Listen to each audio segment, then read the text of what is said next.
Hello there and welcome to my new home.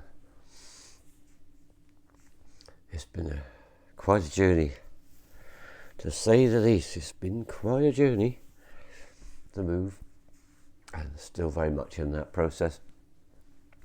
And it's 2 weeks ago today that I was enjoying the last hours of the retreat with the grandfather medicine.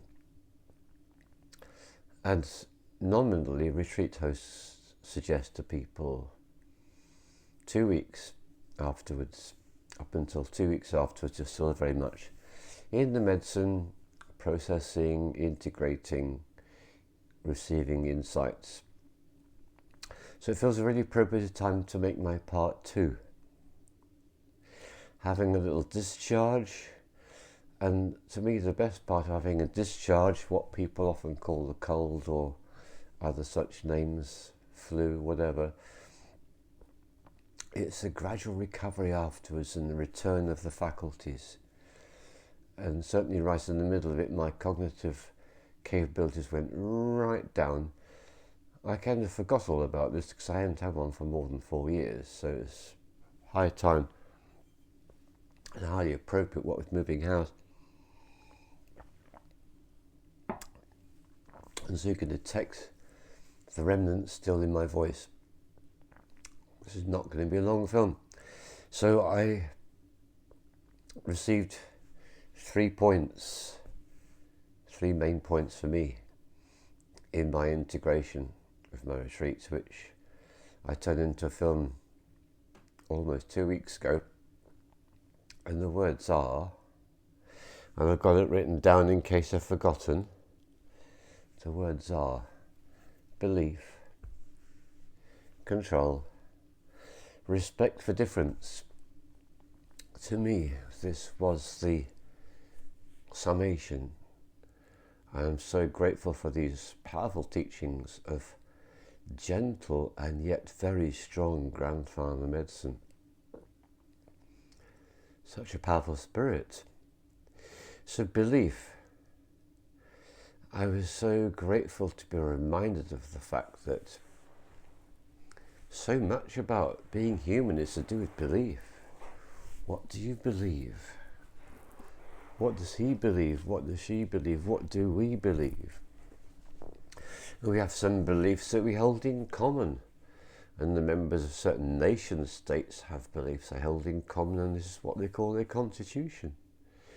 And as I'm sure most of you know, in the country in which I live, we don't have anything like that, which is interesting in its own right. So belief. So choose wisely and carefully what you believe, because in a sense that becomes your framework. Choose unwisely, it becomes your prison. Choose very wisely, it becomes your platform from which you can launch yourself into a wonderful life full of gratitude, joy and appreciation.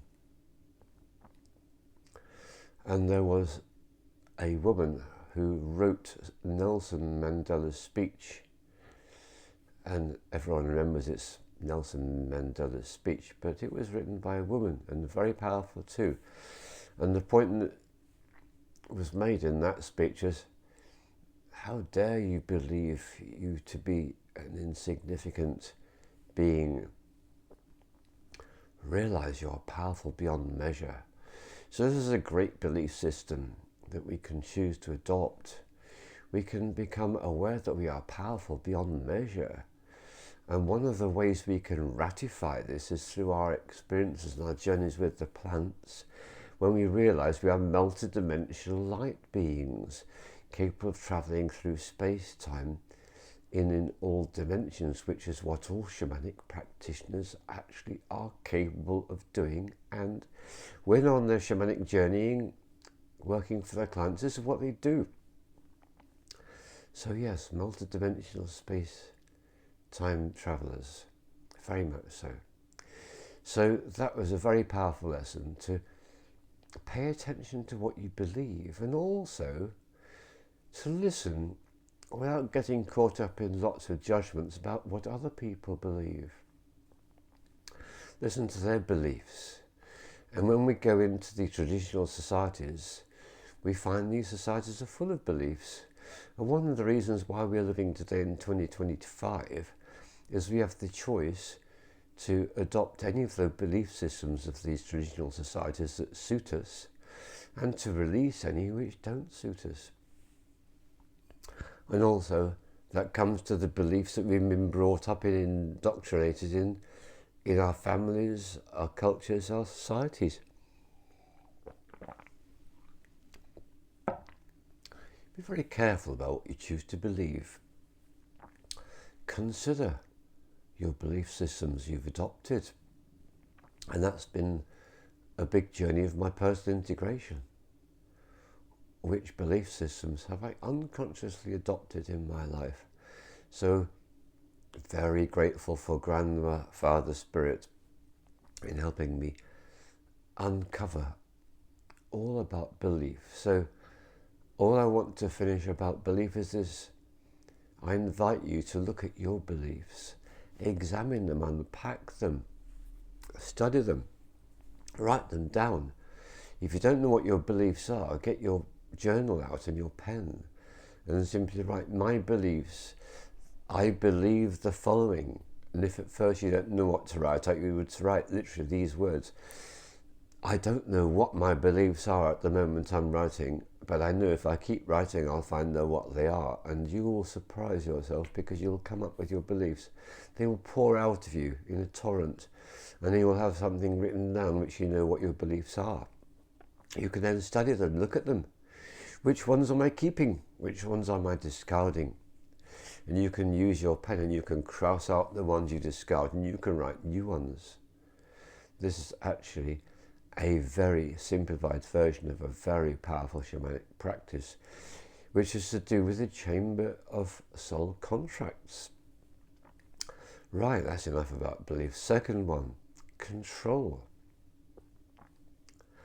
I release control, and I can't remember the rest of the words in that song that I listened to on the retreat with Grandfather Medicine. Yes, there was a time that the teepee was bathed in this beautiful sound of beautiful women singing, I release control. It's obviously a song that they knew. I thought, how beautiful, how powerful, how wise, how helpful. So that's another thing. Consider about control.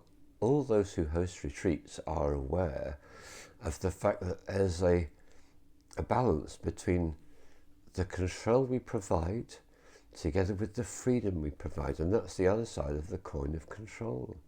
We have control, we have freedom, and it's about balancing these two. A retreat with all freedom and no control would mean there are no boundaries, and there is no safety, and there is no space holding, and that, frankly, on a retreat would be disastrous.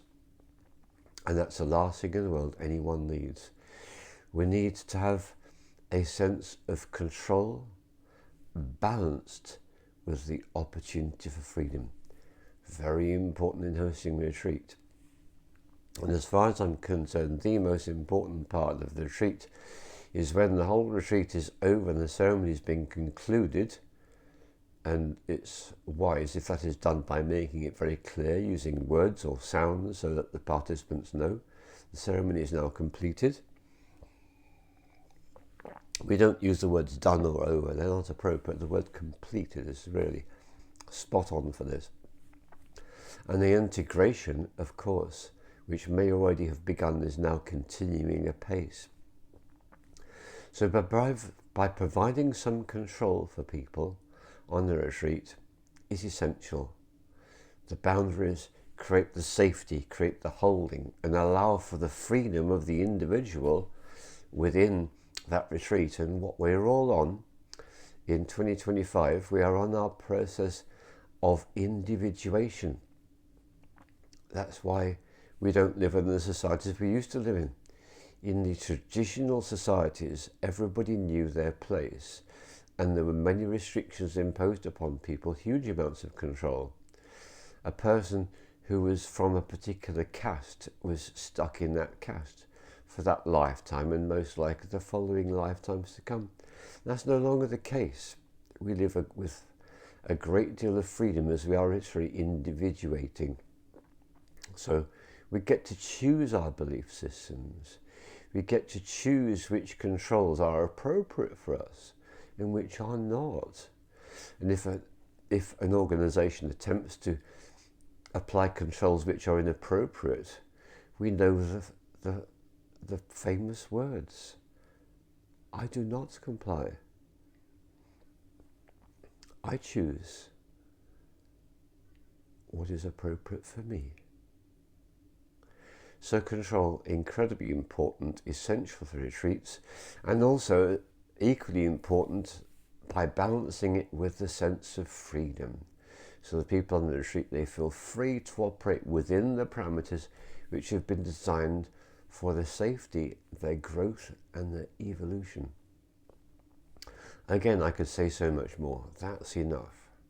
And the third one, respect for difference. As a retreat host, it's my great pleasure to experience retreats hosted by others. And I've not done this a huge number of times, but every single time I've had this experience, I've been so profoundly grateful. I particularly remember a retreat with a brown medicine in Italy. I learnt so much on that one. And one of the things that really struck me about that one is outside of the ceremony is people were left to do exactly what they wanted in complete freedom, with no boundaries, no controls whatsoever, and no inputs. And I noticed that produced a lot of discontent, that people were quite bored, they didn't know what to do with themselves, and I actually felt that myself too, as a person who hardly ever knows what boredom actually is. And so I realised that by providing a lack of a boundary outside the ceremony, that was rather a wasted opportunity for the participants. That's one of the things I learned from one retreat. Another retreat I went to also with the brown medicine, this one was in Wales. And by that point I had a way of working, and I knew that this was going to be an issue. And what was very important on this retreat for the people was to be lying around in the space, listening to musicians performing, playing their instruments and singing. Beautiful, beautiful. And there came a point where I knew what I needed. I needed silence. And so I went up to the organizer and I explained that although this is very beautiful, in order for me to experience my retreat, I now need silence.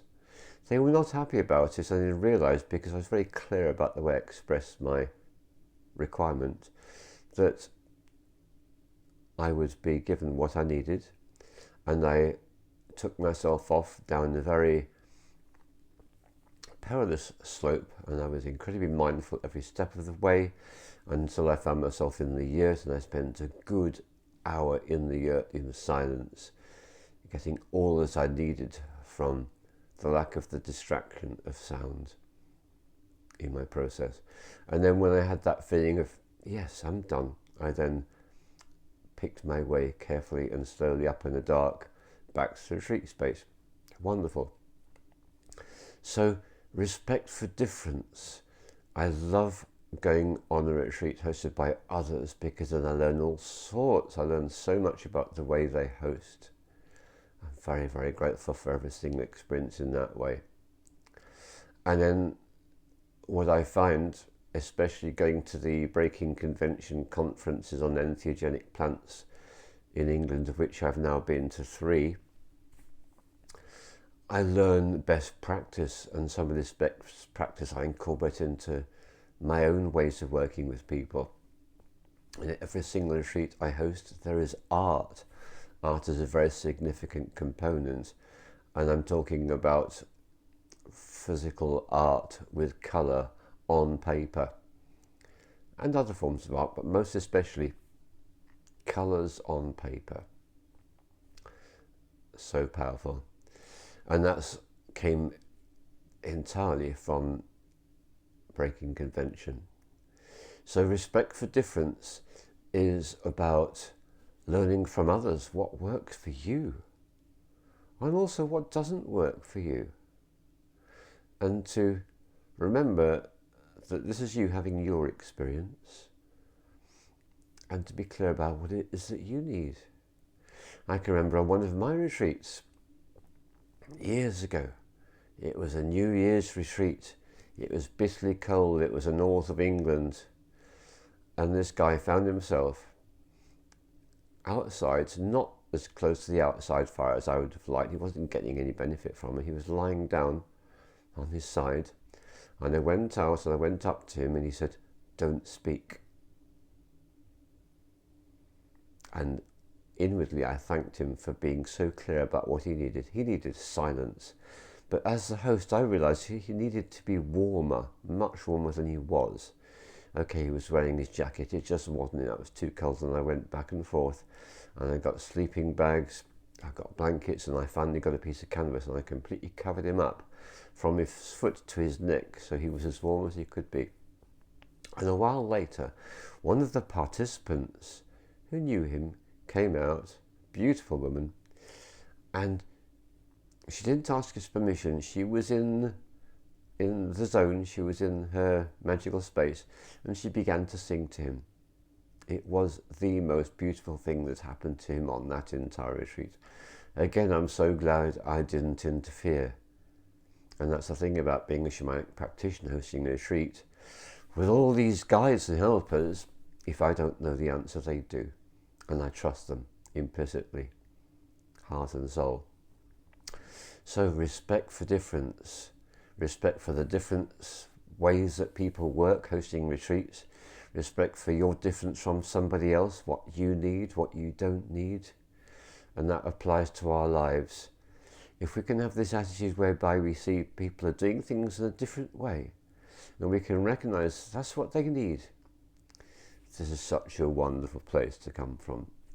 And I thank you if you've reached that point in your life where you are able to respect the differences you experience in your life, and to be a stand for what you need and what you don't need, and don't take any bullshit when it comes to such things.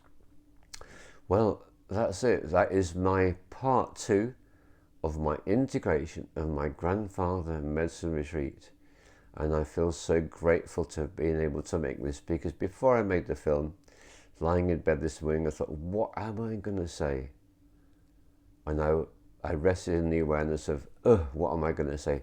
And then I remembered at the very end of the other integration, I wrote those 3 words down in my comments. And so that was what enabled me to share what I need to share now, which is a point if you're a filmmaker. There are times you might be given a tiny bit of information, just a few words. Always write them down, preferably date them. You can go back to them, and then you can turn them into film too. Right, all the love to you, and yes, I'm so grateful to be in my lovely new home. All love to you.